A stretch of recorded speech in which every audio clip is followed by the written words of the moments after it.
నాగర్ కర్నూలు జిల్లా వ్యాప్తంగా గత కొన్ని రోజులుగా వర్షాలు దంచి కొడుతున్నాయి. వర్షాలతో వాగులు వంకలు మత్తడి దూకుతున్నాయి.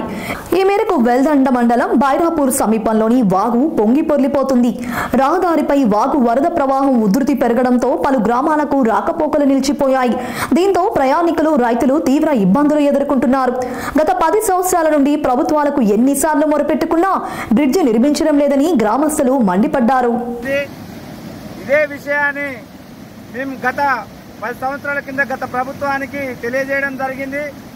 అప్పుడు వాళ్ళు మాకు ఏం చెప్పారంటే, మీకు ఆ బ్రిడ్జి అయిపోయిందని మమ్మల్ని ఉత్సాహపరిచి ఈ రోజు వరకు ఆ బ్రిడ్జి కంప్లీట్ కాకపోవడం కారణం వల్ల ఈ రోజు వర్షానికి వాగు కొట్టుకుపోవడం జరిగింది.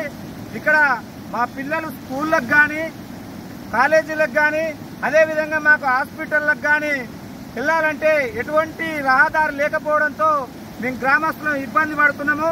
అదేవిధంగా ఈ ప్రభుత్వం ఎటువంటి చర్యలైనా తీసుకొని మాకు ఇది ఒక సాయం చేయాలని, ఈ బ్రిడ్జిని తొందరగా నిర్మించాలని మా బైరాపూర్ గ్రామస్తులను కోరుకోవడం జరుగుతుంది. గత 10 సంవత్సరాల నుంచి ఇదే విధంగా జరుగుతుంది కాబట్టి ఈ ప్రభుత్వం పట్టించుకోవాలని మేము మరీ కోరుతున్నాము. బైరాపూర్ గ్రామం వచ్చేసినటువంటి వాగు ఇబ్బందుల వలన అజిరాపూర్, ఉంగారం తండ, అప్పరెడ్డిపల్లి 4-5 తండాలు కలిసి ఇబ్బందుల పాలయ్యారు. ఈ రోజున గత 20 సంవత్సరాలకి వెళ్ళి కూడా ఇదే ప్రాబ్లం జరుగుతుంది, కానీ ఏ ప్రభుత్వం పట్టించుకోవట్లేదు. ఒక 15 days మేము కసిరెడ్డి నారాయణ గారికి ఇచ్చినాము, ఒక విన్నపం ఇచ్చినాము, లెటర్ ఇచ్చినాము. కానీ ఆయన చేస్తారని మాకు నమ్మకం ఉంది. ఆ నమ్మకాన్ని మాకు విజ్ఞప్తి చేయాలని కోరుతున్నాము. నారాయణ గారి మీద మేము అభిమానంతో కోరుతున్నాము. మాకు బ్రిడ్జి శాంక్షన్ కావాలని కోరుతున్నాము.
ఏ